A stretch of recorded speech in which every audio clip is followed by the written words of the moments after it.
this is a book that we want to put in the hands of people who are going to get issues 2, 3, 4, and up. Or, at the very least, shop at our store enough to get other things while they're there. If someone's just coming to our website to get 2 copies of a book, like we're a wholesaler, like they're just getting the thing that's going to go for more money online, that is not a business that we want to be in. We don't want to be a wholesaler. In the Midwest, you know the best is there waiting, so come and join the conversation. Eyes to approve, fan and artist and creator too. This is how the challengers do. What? Keep the conversation moving along. Keep reading comics, keep your local store strong. It gets hard and it's a job for the challengers. What? Comics and conversation, y'all. From Challengers Comics and Conversation in Chicago, this is Contest of Challengers, a comics industry business podcast with Patrick Brower. Patrick Brower. Patrick Brower. Patrick Brower. Patrick Brower. Patrick Brower. Patrick Brower and W. Dal Bush. W. Dal Bush. Dal Bush. Del Bush. Dal. Del. W. Dal Bush. Happy Halloween. Happy Halloween, Patrick. Happy Diwali. Happy Diwali to you as well. May the new year be filled with light, happiness, prosperity, laughter, and of course, good food. Oh, yeah. That's something to look forward to. I would like to start this episode of Contest of Challengers, which, as you all know, is a comics industry business podcast from Challengers Comics and Conversation in Chicago, talking about something we've talked about a lot recently, and that is a little book we like to call Absolute Batman #1. Absolute Batman #1. So, Absolute Batman #1, the first book from DC's Absolute Universe, a book that we strongly believed in. We ordered hundreds of copies, which is something we don't do anymore in this climate, in this sales climate. Sure. And a book that we'd gotten to read ahead of time, really, really loved it, really believed in it. So again, we ordered hundreds, plural, more than 100, of copies. And this Wednesday, we sold out. I think we technically sold out Tuesday night. Okay. We sold our final copy Tuesday night. So that was 3 weeks. 3 weeks, basically 3 weeks to the day. The number we picked, we thought we would last for hopefully 2 to 3 months. Yeah, the hope was that we would have enough to get people into the first 2 or 3 issues. We ordered so many that when DC announced a second print before the first issue had come out, we said, no, thank you. Yeah, we did not think we would need it. And then, of course, the second print came out the day after we officially sold out of the first print. So if we had taken an even more aggressive stance and ordered even more copies, they would have come in just in time. And we would have had 0 days of not having Absolute Batman. As it is, the third print goes unordered this weekend, which means it won't come out until the end of November, which means we are looking at about 5 weeks of probably not having Absolute Batman #1 in the store. So this is going to sound, I don't know, not disingenuous, but from a listener standpoint, I hope this doesn't sound like we are, I don't know how to phrase it, sour grapes maybe? I don't know. You'll get to decide as we talk further. But one of the reasons we sold out was because so many other stores in Chicago and across the country underordered. Or at least they didn't have copies available at cover price, and we did have them. Yeah. We were, if you bought it on our website, whether that's for in-store pickup or for shipping, we were charging the cover price of $4.99. So it's not like copies didn't exist in the world. It's just that most stores were selling them for $15 to $20 or more. Right. We assume. We didn't go look at individual store websites. Basically what it's going on eBay. So I got to assume that there are plenty of stores out there that priced up their copies. I mean, in the first week, it was already on cover price at, what, $35? Something like that. For the A cover. And for the record, I'm sure plenty of stores were still selling it at $4.99. They just sold out. Yeah, and we'd mentioned this when we talked about it after it came out, that it's more than possible that stores that ordered way more than we did sold out faster than we did. Sure. But for all intents and purposes, it got out that we still had it, and so we had a ton of sales and multiple sales to people that are not regulars, and it's not, for the most part, gaining us customers. Yeah, when we look at a book like Absolute Batman #1, we're not looking at it as though well, what's the profit we're making on this issue of the book? And if you were looking at it only that way, it doesn't matter who you sell them to. It doesn't matter if you sell all hundreds of copies to one person, as long as they all sell out, who cares?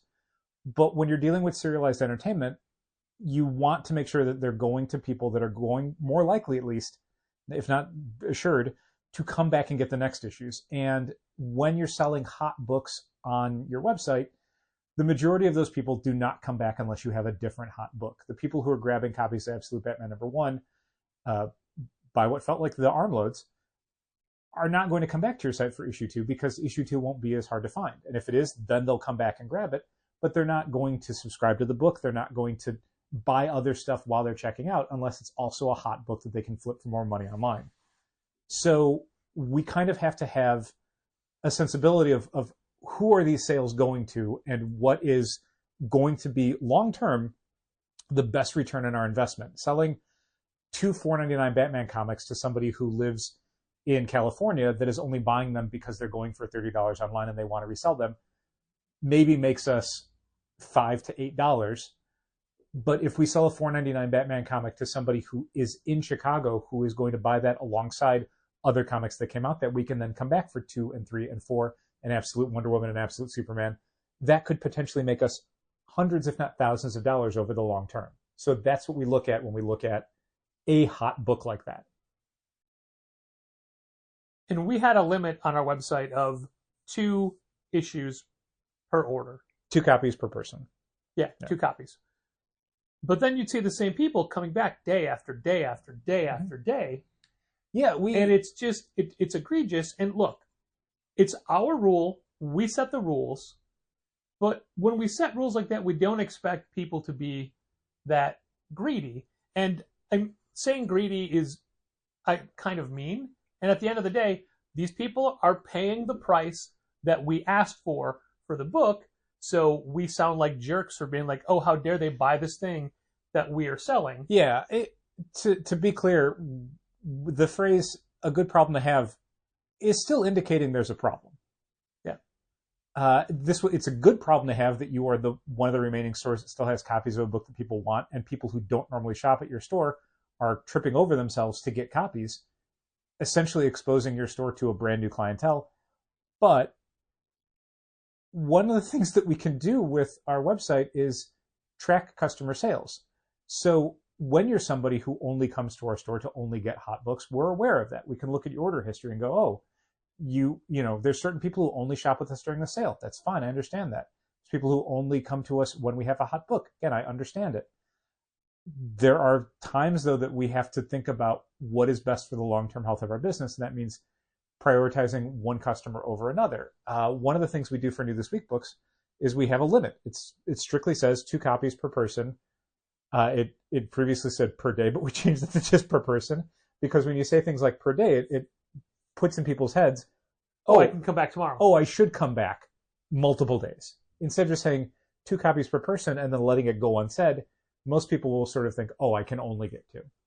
And they won't test the boundaries like that. But if you're saying per day, you're essentially telling them this renews every single day, so here's how you take advantage of it. We almost never put a limit sign on an individual book on the shelf. No. Because it feels like if you say limit 1 copy of this book per person, it sends the message to other people who had no interest. Oh, I should buy that. There's something with that. And now you're incentivizing people who would not be interested in it, who are not necessarily the audience that you most want to get that book, to then take advantage of that. Yeah. Because now it's scarce. Now it's hot. And there's an aspect of collectability that's inherent in the direct market, which I dislike, that causes these sort of weird disruptions. We had kind of the worst case scenario where we usually, when there's a hot book in the market, we are caught as unawares as anybody else. We don't deal with this problem a lot because when there's a scarce comic, it's scarce because stores didn't order because they didn't think it was going to be good. And we are in the same boat. We look at the sales data, we look at the pre-order numbers, we look at the content of the book, and we then go, okay, this is what we're going to order. And sometimes something just hits, whether it's a new character appearance or a media adaptation or something else. You know, when someone's coming in for a Spider-Boy comic that has a first appearance of Spider-Girl, and everyone finds out after FOC, it's like, well, we have like 4 copies of that book for the shelf. Well, with that book specifically, and with the death of Deadpool, Mhm. Marvel told us about both of those before FOC. Sure. But whenever they do that, that symbols to us that tells us no one's going to care because we knew enough time to do something Sure. about it. And I guess I should And have also, used... nobody cares about those books as a whole. No. And I mean, as far as Yeah. huge sellers Yeah. go, obviously, I personally buy Spider-Boy. Sure. And I shouldn't use those as an example because what I was more indicating was the times where the market is caught unawares. We don't have enough copies of a book like that in stock for anyone to take advantage of. Like, we don't have to worry about limiting the hot book of the week because usually we only have like 2 or 3 copies. Yeah. So our usual weekly limit is going to make sure that book sells out by the end of the day Wednesday. We're done here. With Absolute Batman, it was a new territory for us because outside of the first week, we still had over 100 copies of that book. Yeah. And now there was a feeding frenzy because stores didn't have it. It's going for $20 to $30 online.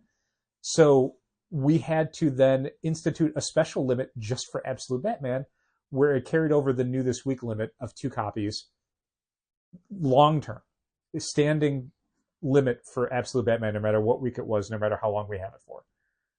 And that was leading to people buying 2 copies a day, getting them shipped out for $6, and then the next day buying 2 copies and getting them shipped out for $6.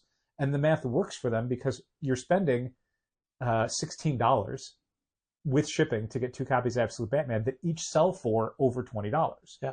So it was not making a lot of sense to us. It was creating a situation where eventually we had to turn off online sales for Absolute Batman. Yeah, you might listen and say, well, why don't you just price the book at $20 and on your shelves? We don't do that. Yeah, because, again, this is a book that we want to put in the hands of people who are going to get issues 2, 3, 4, and up. Or, at the very least, shop at our store enough to get other things while they're there. If someone's just coming to our website to get 2 copies of a book, like we're a wholesaler, like they're just getting the thing that's going to go for more money online, that is not a business that we want to be in. We don't want to be a wholesaler. We don't want to be accommodating essentially a scalper market. That's not what we want to do. So we want to make sure that and I saw it happen a bunch of times over 3 weeks where someone would come in and they'd pick up Absolute Batman not because they want to flip it online, not because it's the scarce book, but because they thought it looked cool or they heard good things. And so they'd buy Absolute Batman alongside 3 or 4 other comics. Yeah, and I know when that they that have person's other gonna things read it. and they pick up a copy of Absolute Batman, you think, yes, that's why we have it right by the counter. Yeah. That's why we had all these, maybe they heard about it after the fact. Maybe they saw our window banner. Maybe they just saw that cover and said, what is that? They just saw a stack of them and went, oh, they have a bunch of these. This must be good. And they check it out. Like, that part was working great. And I don't want to create the barrier of, well, I'm going to charge $20 to $25 because that's what I can get online. Because then I'm just prioritizing the people who live far away who are just going to buy this one book that's scarce, that's hot, that they think they can sit on it, is going to increase in value, over somebody who's in the store right now who wants to read it and will potentially buy the next 12 to 24 issues of this book, which is going to make me way more than that $25 and makes me feel better about my job. Yeah. So yeah, we eventually had to turn off online sales, and we would still have people who'd buy it online who just come in and get their copies, but almost to a person, when they'd come in, they'd get those, but then they'd look around the shop. They'd buy some bags and boards, or they'd buy some other comics, or they'd ask questions about stuff. So that was still valuable. As opposed to somebody coming in to say, yeah, I want to pick up a web order. I have 2 different web orders. And you pull out the web orders like, oh, they're both sets of Absolute Batman. That's Absolute Batman you bought on Wednesday and Absolute Batman you bought on Thursday. Yeah. Got it. Did you want to look around the store? No. No, just new Absolute Batmans. And in general, like, when we have a limit, I think we've had an evolving opinion of it over the years. And I think where we've landed over the last 3 weeks is the idea that no reader or collector needs more than 2 copies of that book. Even if you are somebody who's like, I love this comic, I want one that I can read and one that I can store or slab or whatever, 2 copies will fill that. The only people who need more than 2 copies are people who are buying it to resell it. And again, that's not a market I want to participate in. I do not want to service or supply that market. Now, does that go for people that want all the variant covers of a book? Because that's more of a collector. Yeah, and I wouldn't count that. I mean, you mean if you're multiple buying, copies of the same cover. if you're buying 3 copies of cover A of a book or 3 copies of cover B of a book, Yeah. the third copy, I know that third copy is getting resold. Nobody collects multiple copies in that way of a series. Like, even the people who are so in love with the book where they buy every cover don't buy 3 copies of each cover. The only time you do that is because you are reselling them or you are buying them to eventually resell. And again, I can opt out of servicing that market. I can say, no, that's not where I want our copies of the book to go. I want them to go to people who are going to be of benefit to the long-term health of my business, not just people who are buying it and then selling it to somebody else for more money. Because this is even getting around the problem of, I could be selling it to someone for $5, or this other person could be selling it to the same person for $30. And it's like, why would I want this prospective customer to be paying $30 to somebody online when I would rather sell it to them for $5? Like, why do I want that person essentially being taken advantage of? Right. Where I know that a copy that I could have sold to someone is now being sold by somebody else for even more money. Again, it's just scalping. That's all it is. And I think it's kind of gross, and I don't like feeling a part of that machine.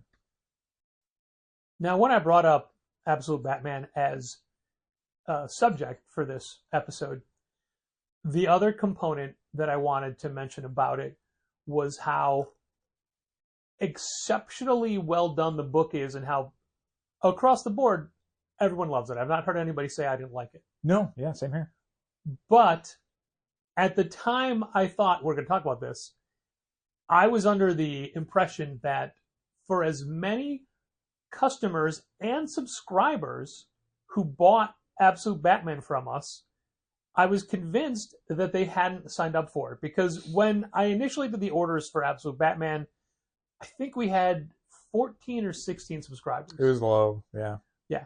And it was like a third of our Batman subscriptions. When I was talking to Mitchell Davies about subscriptions to those, he said, well, how are the numbers now? I'm like, I think we've doubled that. Mm-hmm. And my whole rant was going to be how everybody seems to love this book, but they're still not subscribing to it. Okay. Well, I looked at the orders right before we started recording. Mm-hmm. What has more subscriptions at Challengers? Batman or Absolute Batman? It's got to be Absolute Batman by now. It's a tie. That's They cool. have the I mean, exact same that's number. amazing in Yes. less than 4 weeks. Yes. No, that is amazing, and it completely negates my entire argument. And I think it's going to go up. I think so too. I think there's like Definitely think it we were will. talking about what we were going to order for the third print of Absolute Batman #1 because it closes orders this week, and there's a number that we have that is above and beyond any reprint order we've ever done. But also, just to show you how, this is our store, Uh-huh. and all decisions that we have to make together, we always come from a standpoint, well, what were you thinking? Mhm. And we had the same number, Yeah. as we frequently do. Yeah. I think because we're both aware of the lay of the land, which is 1, this is a good book. 2, we're completely out of it. 3, it's going to be like 6 to 8 months before a collection comes out. And we want people to jump on with 2 and 3 and 4. So we're going to order a ton more number 1s. They unfortunately won't come in for another month. But I mean, I feel like we sold to a lot of local people. One of the things that did almost bug me a little bit was when people would come in on Wednesday of this week Mhm. and be like, are you out of Absolute Batman #1? It's like, yeah, we just sold out of it yesterday. We had it for a full 3 weeks. We had it 2 weeks longer than Well, everybody else. When are you going to get more? Well, we're not. We're Uh-huh. in the third printing. Yeah. But also, I kind of just want to say, why did it take you so long to come looking for it? Yeah, it feels weird sometimes when we feel like we're doing as much as we possibly can to get the word out, and yet again, there's going to be people in December and January who are like, hey, I heard there's a Batman book where he's got like an axe or something, and we're going to hopefully be able to say, yes, it's Absolute Batman. Yeah. It's really good. Here's the Yep. first 2 issues. I used that exact description to get my friend Peter to subscribe to it. He's got an axe. That That's sounds great. like a Batman I can get behind, said Peter. So I don't know if this is where we're leading into with this story, but we altered our limit for Absolute Batman outside of the normal window of first week 2 copies per person per day, and then outside of that, once it's not a new release book, then we don't usually have a limit, because again, usually the hope for most books is that we only have a few copies left. So if you want to get those few copies, we feel like the audience is pretty much exhausted by the end after of the first week, and it's no longer on the News Week shelf. It's fine. Have at it. But we kept it going for Absolute Batman, and then we had this past Wednesday an incident that caused us to completely rethink how we limit comics as a store. Had an order come in Wednesday morning. This is before we opened. This is a couple hours before we opened. I saw the email come in because we get a notification from Shopify when someone orders something online, which usually notifies us like, hey, you got to pack up an order. And I saw the amount. It was like $70. And then I saw it was one item. And I'm like, what one item? It's like a hardcover or something? The one item was 13 copies of DC All-In Special. Why was it 13 copies, Dal? And you may say, 13 copies, that's an odd number, to which I would use a Sportsnet line and say, yeah, it's also a prime number. And then you would say, what I meant is it's an unusual number, which is another Sportsnet line. So why it's 13 copies is because it was every single remaining copy we had of the DC All-In Special first print. Wow, how lucky they were to guess 13 copies Yes. on their first try. It's almost as though they kept plugging in numbers until they found out how many copies we had in stock and then bought them all. And you and I had before we packed up the order, before the store had opened, discussed what we were going to do. And I'd said 2 things were going to happen. One, in a global sense, we were going to start enforcing a limit of 2 copies for every comic book we sell now. Not just new this week books, not just hot books on rare occasions, everything. Because again, no collector ever needs more than 2 copies. If you're ever buying 3, 4, 13 copies of something, I know that you mean to resell them. I know what that looks like. I know how the market works. I'm not an idiot. I'm not going to pretend that this could be like, oh, maybe he's got 12 people that he promised comics to, and he has, like, they can't get them anywhere else. No one has 12 friends that need a copy of this book.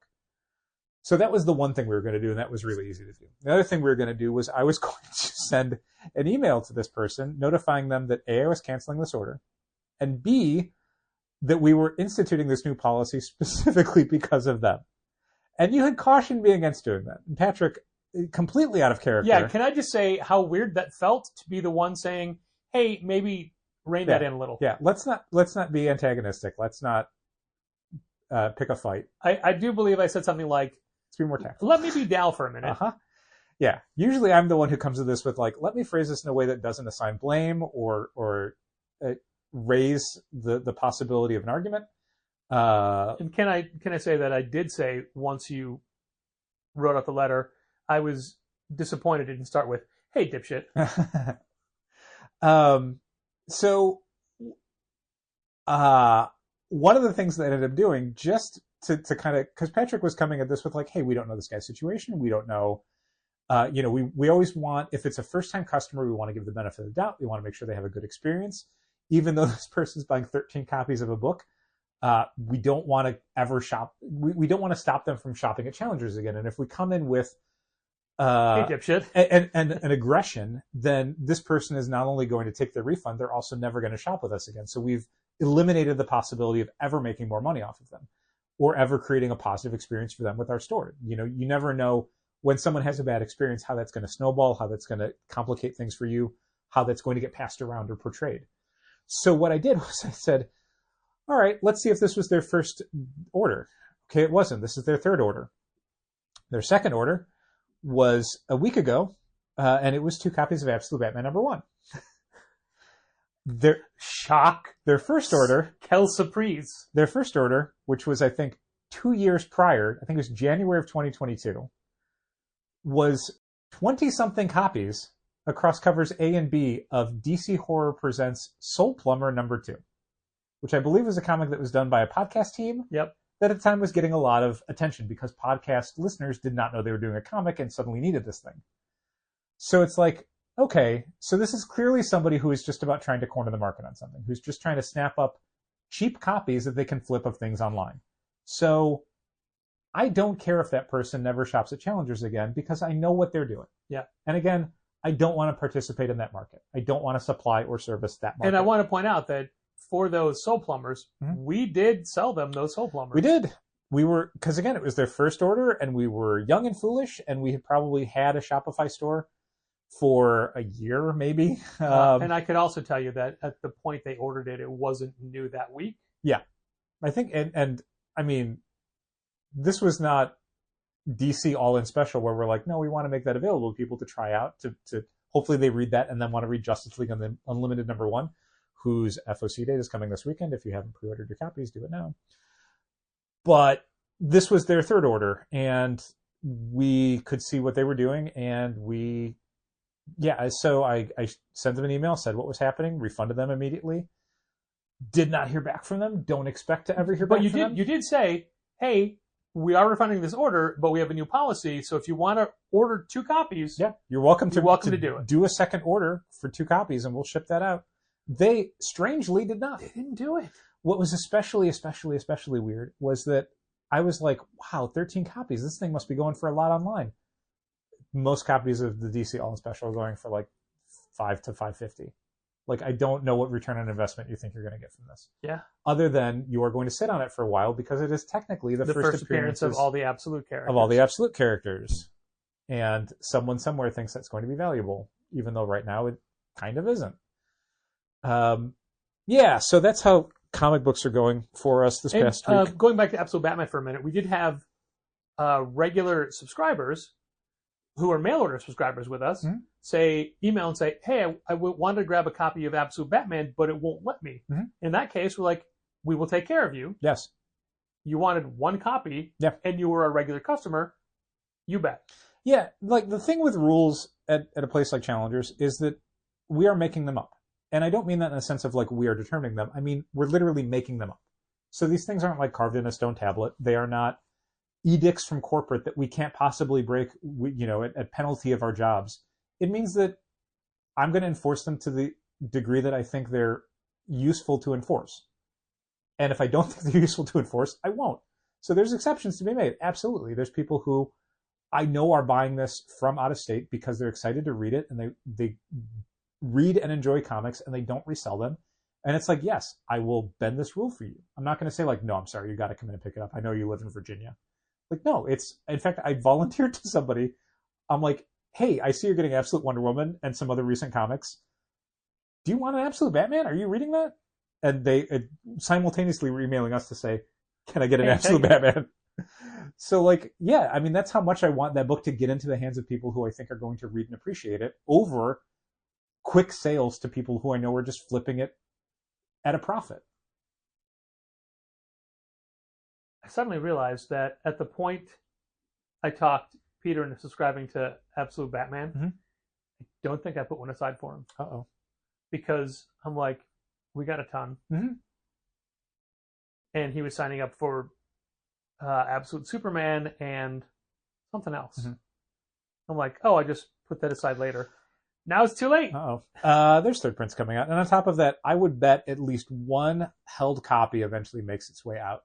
Also, because Peter would not care that it's a third print. There's always people. There were Ultimate Spider-Mans that ended up, like, when they were on their 5th printing, eventually made their way to the shelves because someone pre-ordered it, never picked it up, never responded to an email, never got in contact with us. So it's like, all right, you're abandoning your copy. I'm going to move it on to somebody else. Jumping back to Absolute subscriptions, I did then look up what the subscriber numbers are for Wonder Woman and Superman. Now, Wonder Woman has come out. Superman has not. Yeah, as of recording, Superman is still about 5 days out. So Superman is still the lowest. Wonder Woman is a little over half of Batman right now, but has gone up dramatically because it was the lowest of the 3 at pre-order time. Yeah. And I think more people will be adding it. But also, what I did not do was look up our regular Wonder Woman numbers, and I think it's tied or beating or incredibly close.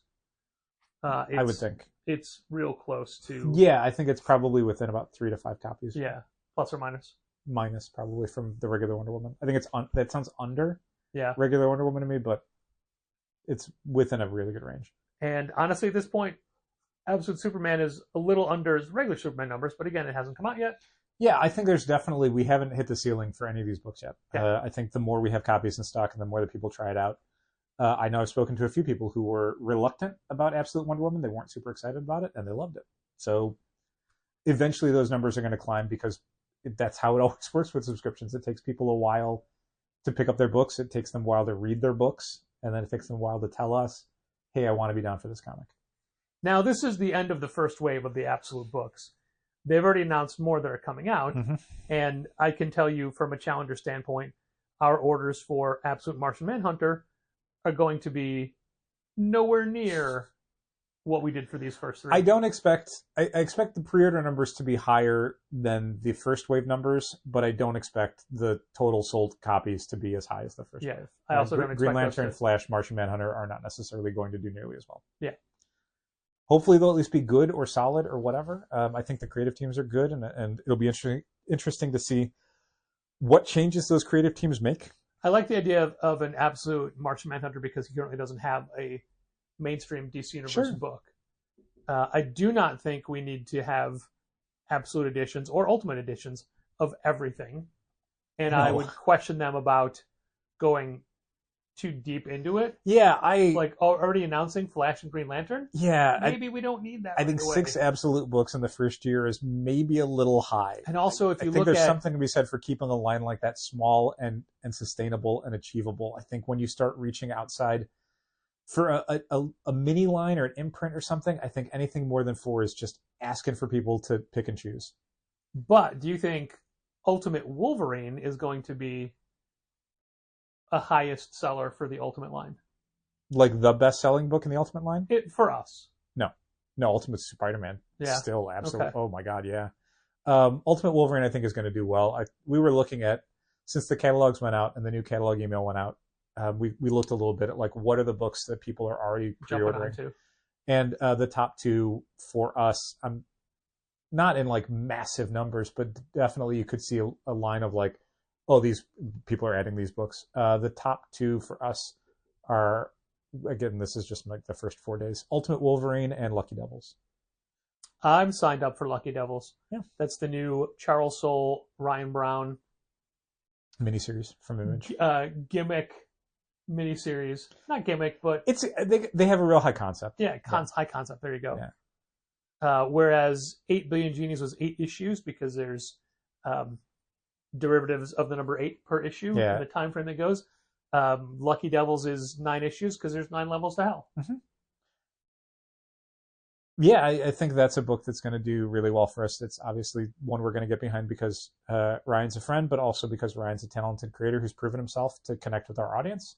So we are going to make sure that as many people at Challengers as possible are aware of that book through the pre-order process and then when it comes out. And I don't know how much of this we should even talk about, but months ago we got to read a draft of the first issue. We did, yeah. It was good. And Dal submitted some harsh criticisms. It was not harsh criticisms. And as such, it was constructive feedback. As such, Charles and Ryan redid half of the book.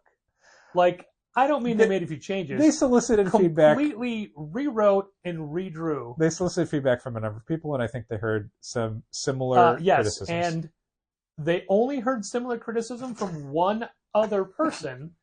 Everybody else gave them the same quote-unquote feedback that I did was, wow, that was great. Good job. Unhelpful. Which I've done plenty of times. There's been any number of times that I've read previews from creators that I'm friends with and just been positive. You just want to, like, they're worried that this is not good and you want to say it's good. Yeah, but only if you believe it's good. You're not going to lie to them. Obviously, you're not going to lie to them. But, you depending on where they're at in the production process, you don't, like, if I'm reading a preview PDF the week before FOC, me saying like, hey, I got some concerns. Yeah, it's too late. It cannot be addressed. Nothing is changing at this point. You've just destroyed their confidence. That's not helpful. But when a creator sends you something far out from that process, you're able to be a little bit more like, let me take a look at this and let me see what as a reader, how would I respond to this issue? What would I feel like works, doesn't work? How likely am I to want to read the next chapter based on how this issue ends? Like, how much do I understand what the creative team is trying to tell me? Sure. And how much is coming across as somebody who has not been involved in the production of this book whatsoever? Who was the other person that had the same concerns that you did? I absolutely can't remember. Yeah, I don't think that's our point to say. But let's just say that, was it just Dal's concerns? They would have been, oh, okay, but not addressed per se. But since it was Dal and this other A-lister. But I think that other A-lister. But I think it's just because if you hear a similar criticism from two completely different people, you're more likely to consider it than if one person says it. Because it's easy. Like, let's say we have a new display in our store. Yeah. Someone comes in and says, and we think it's great. We think it's working. And people are buying stuff off of it. Someone comes in and says, hey, I got this concern about it. And we're like, well, other people think it's good, and we think it's good. So thank you for saying that, but I don't know if that's maybe just a you problem. And then if someone else says it the next day, we're going to start to think, okay, maybe there's something here that we need to look at. Maybe we're being distracted by our views and our optimism and our confidence and other people who are just thinking it but aren't saying it. So I think it's just in general, like when you get similar criticism multiple different ways, you're more likely to take it on and say, okay, well, let's address this. And I do just want to say generally, when people do give us criticism or critiques or feedback, yeah, we do take it all seriously. We may not agree with it. We may not think that it merits change, but we do listen. Mm-hmm. When employees come to us and say, hey, what if we did this? Mm-hmm. We always say, like, if it's a good idea, we'll do it. Sure. If it's an idea that we don't think will work for us, we'll say, hey, I'm glad you suggested it. Here's why we don't think it'll work. Mm-hmm. But nothing is a bad idea. No. Well, except for the comic company bad idea. And I wish people would talk us out of that. I take the fall for most of that. We were all too optimistic. True. Classic Challengers thing, being too excited and happy. It's tough when you get excited for a thing that you think will work, and then it doesn't. But I mean, that's even as so far as buying into a title you think is going to be a big deal, and nobody cares. And it's harder and harder to take chances are. Why aren't you people jumping onto Titans with the most recent issue? Why, people? Yeah, Dal raved about it, you guys. Come on. It's real good. Or, let's face it, Detective Comics. I think Detective's doing okay. Man, we got stacks left. I mean, we do, but like I think we sold into the bundles that we were ordering. Okay.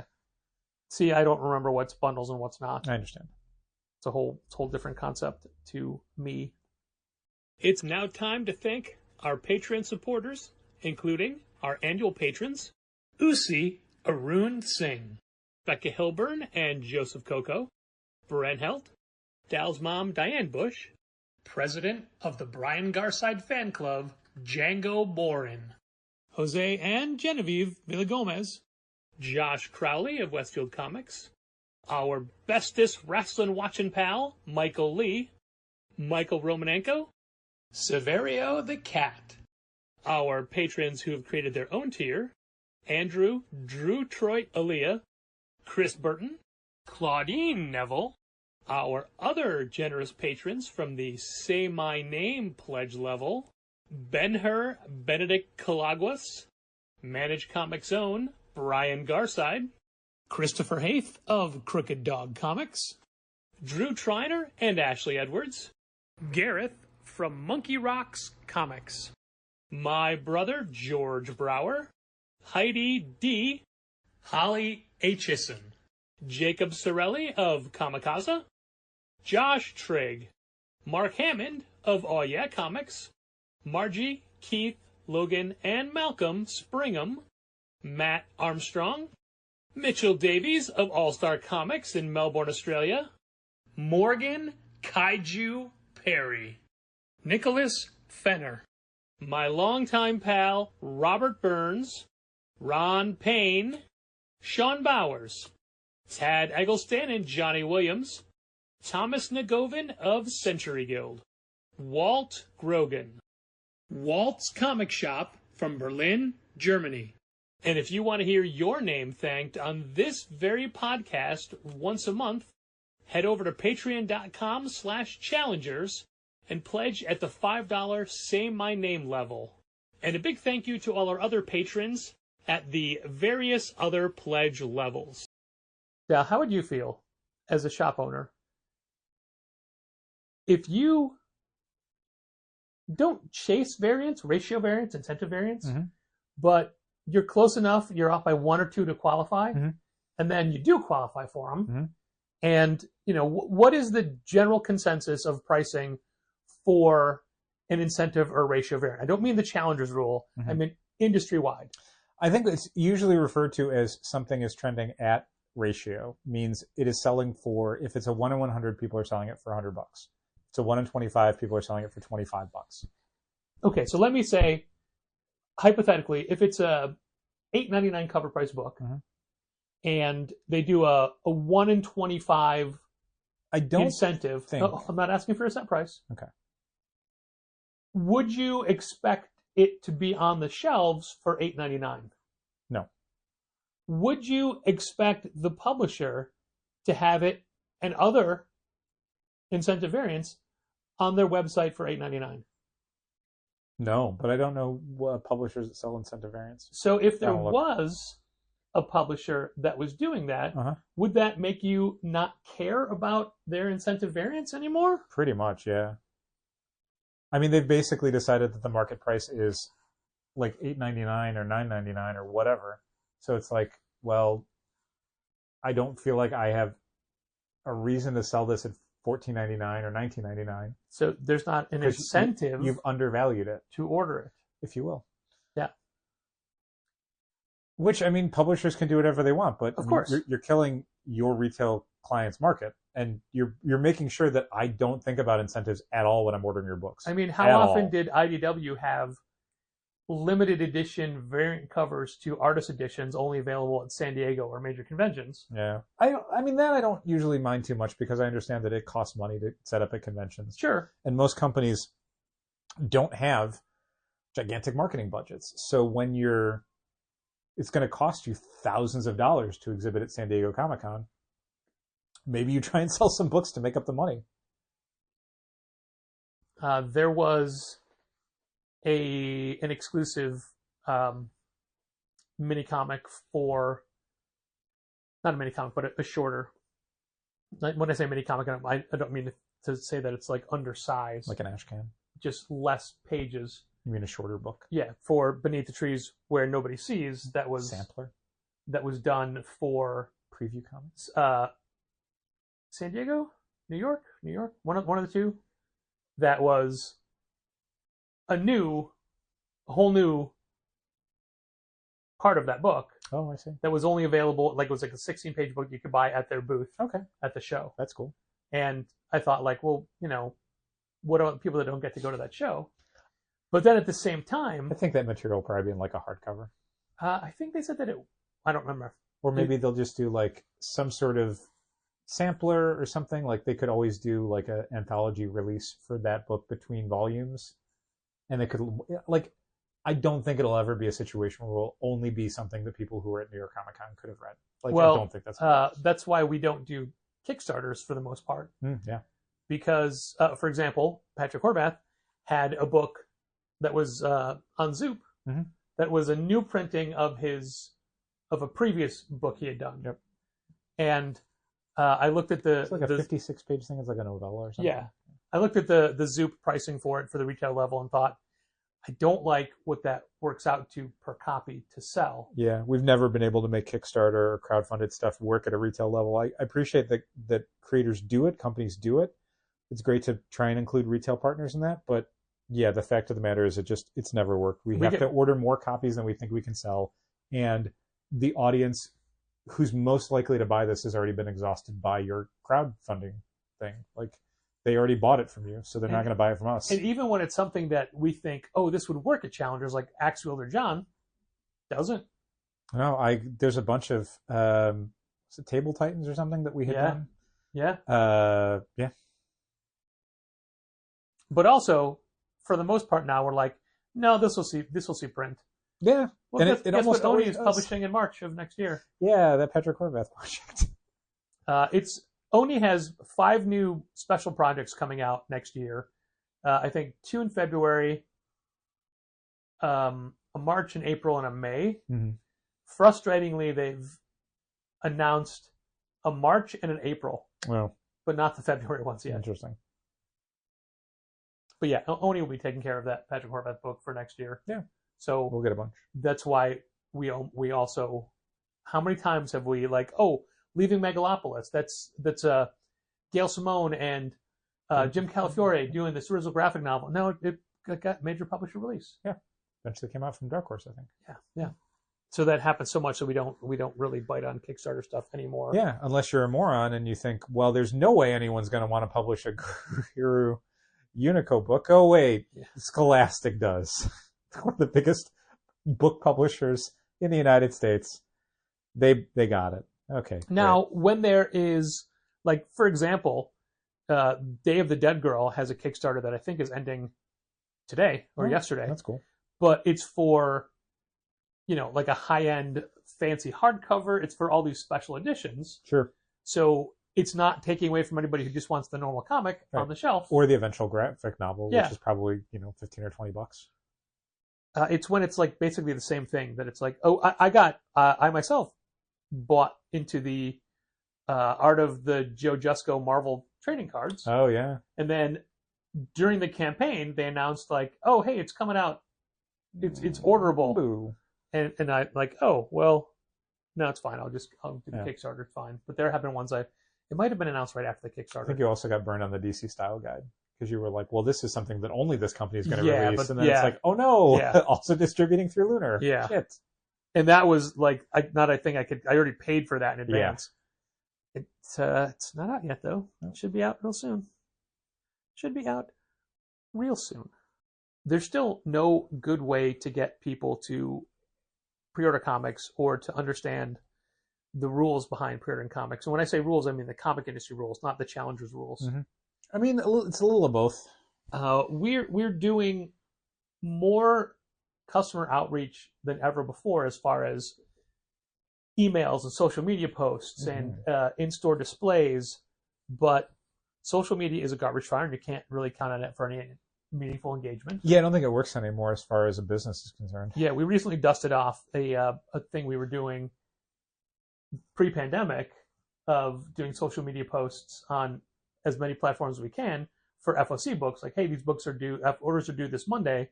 So every Friday or Saturday, I'll put up Here's a few squares of different books. 5 to 8 or 4 to 8 because some platforms only let you have 4 of those photos. So 4 to 8 books that are FOCing.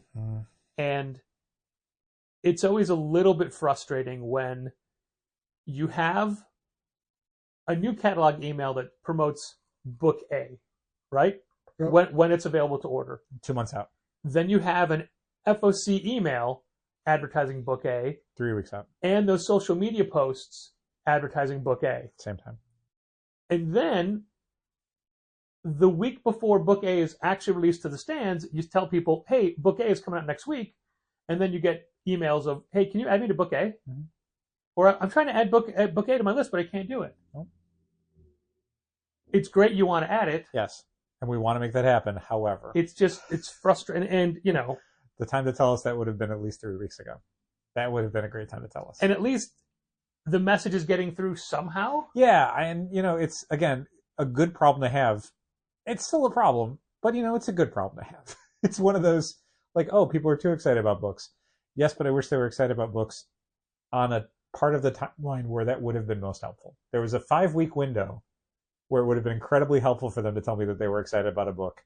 And everyone who listens to this knows The that. Thursday before a comic comes out is usually not a great time to tell me that you're excited about it. But specifically, the reason that we want people to pre-order as early as possible is so it shows us consumer confidence in a book. So we say, oh, we have this many people who want it. That means we'll have this many more people who will want it off the shelf. Yeah, there's if there's a book that's coming out that we have 2 subscribers for, or a book coming out that has 20 subscribers for, which book is going to have more shelf copies at Challengers? I haven't watched it yet because we were out seeing a movie, Honora, which was fantastic.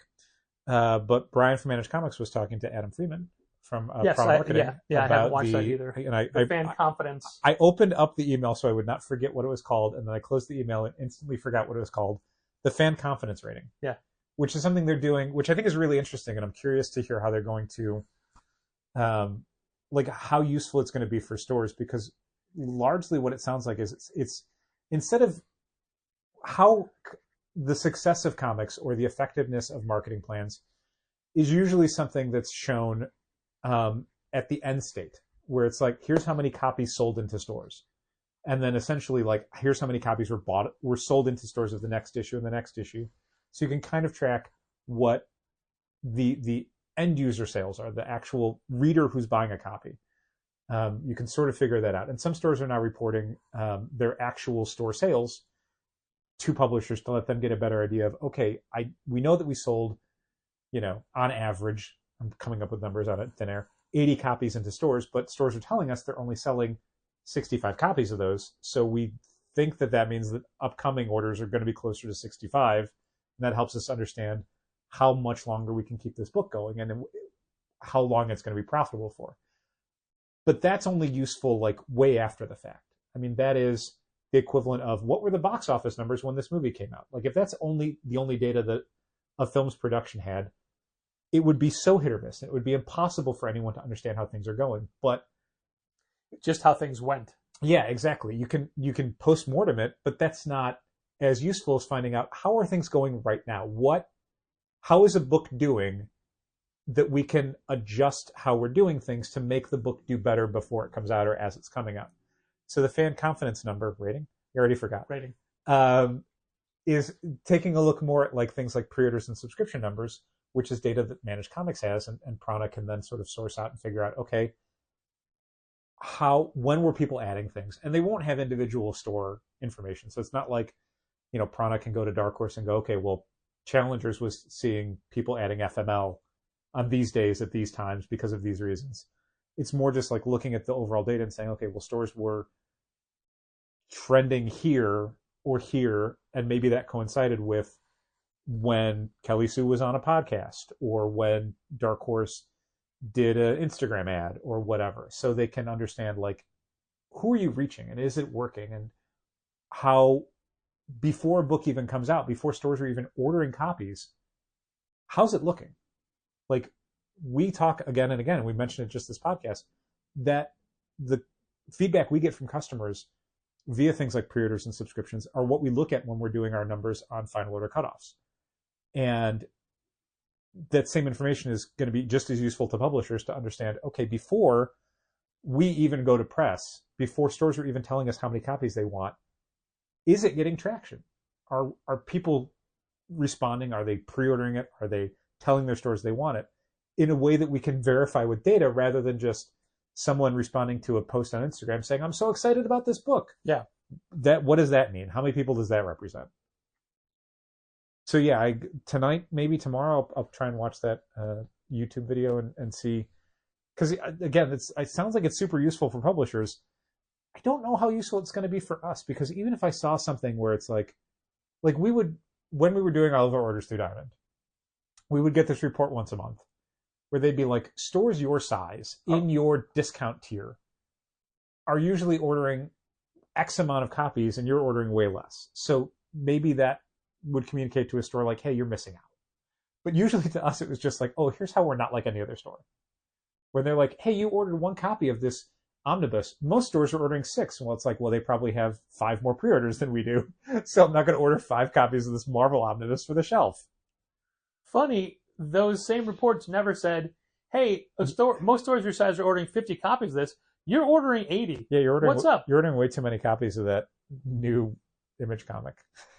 It was never that. Too many. It was always too few in their mind. Yeah, which I mean, that's more helpful. Obviously, you want to tell stores like, hey, you're missing out.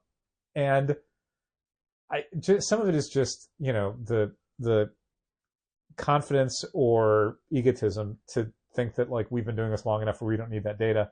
But frequently it was just baffling, where it's like, I don't need that many more copies of the 8th issue of a 12-issue miniseries.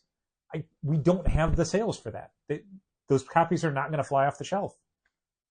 I sold less than that last month. Like, I'd have 20 copies left. That's insane. But hopefully the Prana stuff will be of more use. We'll find out. Yeah, I got multiple emails about that live stream, but I was unavailable at that time. There's been a lot of it's a big trend. I gotta stop starting a sentence and then changing how I'm going to say it and starting a new sentence before I finish the first sentence. But maybe you could make it like a multiple choice thing.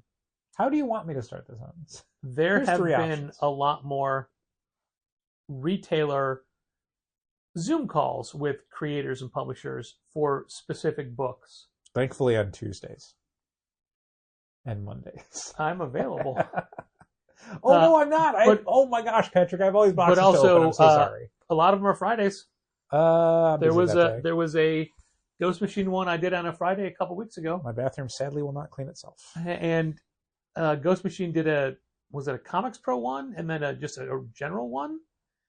And it definitely is a situation where a lot of them are Thursdays. And look, Thursdays are movie Thursdays. Okay? There's a lot of in-theater movie watching on Thursdays. Sorry, Hollywood is such a powerhouse right now, okay? Right.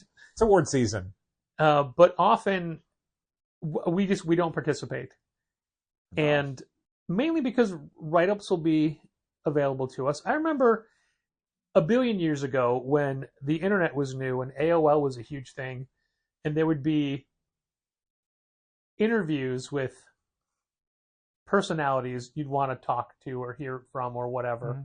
And I remember my brother George and I sitting in our then basement in a townhome in Villa Park on our dial-up connection. Sure. And on the one computer in the house. On the one computer in the house, yeah, for sure. And reading along on this, basically what's now an AMA. Yeah. With a wrestling personality. And it was an hour-long presentation. But because of the limitations of the internet, when it was all said and done and a transcript was made available, it was like 8 questions. Mm-hmm. That's all that got done because of just how much time was taken up with it. And I kind of feel that it's easier to read a synopsis of a Zoom chat than it is to sit through it. Yeah, and I mean, I guess for me, and this is going to sound, horribly insulting to people in marketing departments at companies all over the industry and probably to creators as well. I don't care what the creator has to say about the book. I don't care about how they pitch it necessarily, and I don't care about how the marketing department is super proud of it. Just let me read the book. I'll make up my own mind after that. Like, I don't know. The only thing that I can think of that's been even vaguely useful within a Zoom meeting or a Zoom call or a creator roundtable or whatever over the last several years of publishers doing these things is the Transformers are in Void Rivals #1. And that is one sentence. Like, that's it. And literally, if you let me read Void Rivals #1, I would figure that out. Jetfire shows up midway through the issue. He's got a big Autobot symbol on him. I'm ready to go. How did I miss that? You only read the first page and the last page. So how did I miss Jetfire was an Autobot? I thought they were Decepticon. He was both. I knew it. It was a different time in the war. Was he also a Dinobot? No. Was he also a Beast War? He was an entire Beast War. Yes. He was a multi-year conflict. So Jetfire, when it comes to diverse, right? Yeah. When it comes to those sort of Zoom calls and Zoom meetings, I don't see the point. I don't know that a creator telling me about the genesis of a series or about how excited they are about it or how much it means to them or anything, it's just not valuable data for me when it comes to ordering a book, because it's like, again, it's like a marketing person telling me that it's their favorite book they've read. And it's like, well, this is your job. The record Me industry has saying- always been a combination of when a band is promoting a new album, they always liken the new album to a cross between their best-selling album and their most critically lauded album. Mhm. So it's always like, oh, it's How many books were Saga Meets Whatever for like yeah. 5 years? Yeah. You know what I think we need to get rid of in the world as a whole? What's that? The acronym for "If You Know, You Know." I'm not crazy about it. We're done with that. No, it hasn't completely trended out yet, but it's on its way. No, I think it has. But at least think that it's what I over. understand, and I'm old now, so when people use different hip slang from the youth of America, I frequently am like, what? And then they'll explain it, and I'll be like, oh, I can never say that. Like, it will never sound right Oh, coming no. from someone my age. And Current slang is terrible. yeah, it's kind of all over the place in a way that I don't. Again, I frequently don't even understand the context. So someone has to, like, somebody was explaining, and I don't want to get into the weeds on this, but they were explaining one to me, and it's like, what? And they really got there, and I'm like, oh, okay, no, I'm not saying that. No, I don't like hearing that. And they like, the kids today are like, that's more like a, oh, no, that's dumb. That's just dumb. It's just dumb. That's not going to last. Watch, now it's going to be like the name of like an app in like 4 years, and I'm like, oh, I guess we're all saying Hey, it now. I wrote a song, a great song, if I may say so, with the word Riz in the title, Oh, that's good for you. called Riz Up. It's available on every streaming platform except for Apple Music, Take that. under the band name The Divorce Gun. It's been available for Mm-hmm. people to listen to since March. It's one of my favorite songs I've ever written. Good for you. It's very positive, Yeah. upbeat song. You know, you listen to it all the time. You get it. If you know, you Hey, now. know. Stop that. I distracted you from saying something about Zoom calls. Yeah, again, I mean, for me, the content and what the sales department is going to be doing for it are the two things I need to understand what to order and how to push it. Like, getting back to it, like, I can't, whatever I learn in a Zoom meeting is not going to help me sell a book to a customer, because a lot of it is like, here's things that are going to be coming up in later issues. Okay, it doesn't help you if you're reading issue 1. The PR person really loved it. None of my customers care what the PR person liked. They barely care what we like. Yeah, the creators loved working on it. Again, irrelevant. Who cares?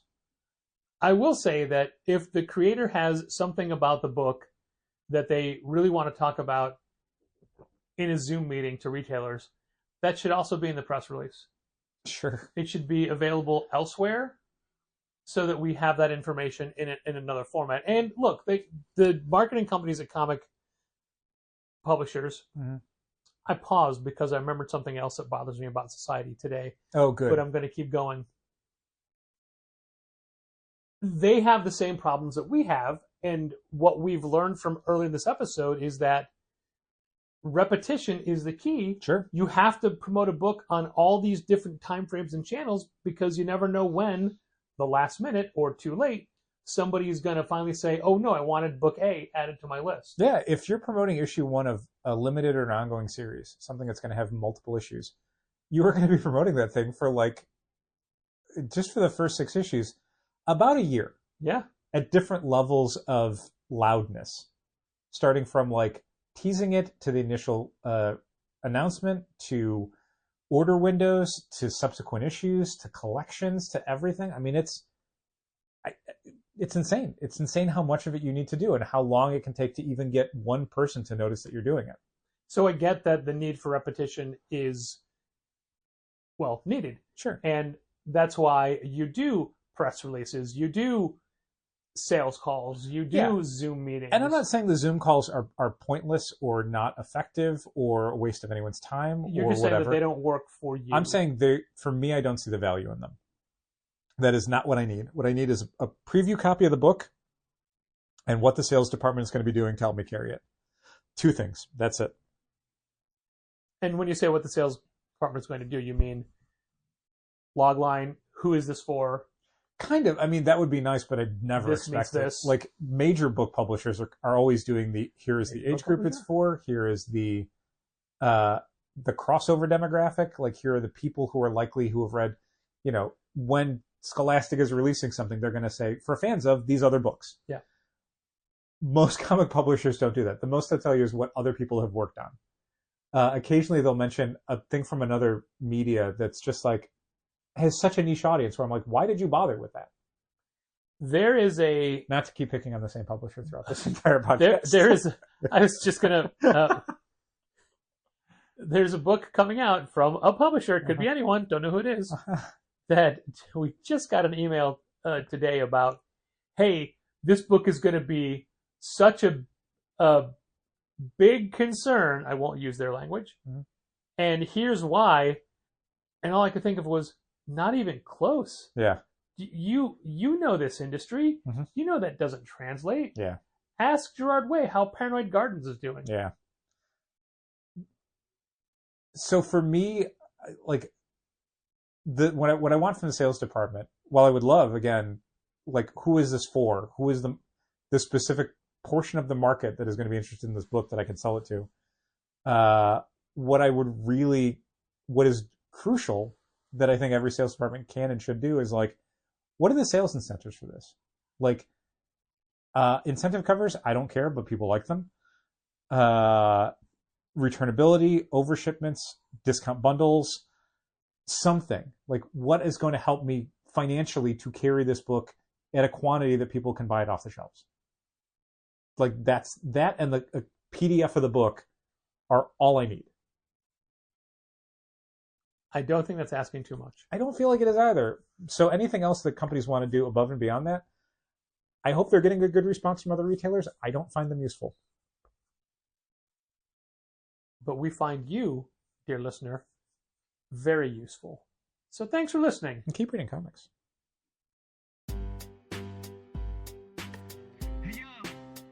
This has been Contest of Challengers. Thanks for listening. Keep reading comics. Challengers is located at 1845 Northwestern Avenue in the Bucktown neighborhood of Chicago. 773-278-0155. Keep up to date with new releases and events at challengerscomics.com. And help fund this podcast at patreon.com/challengers.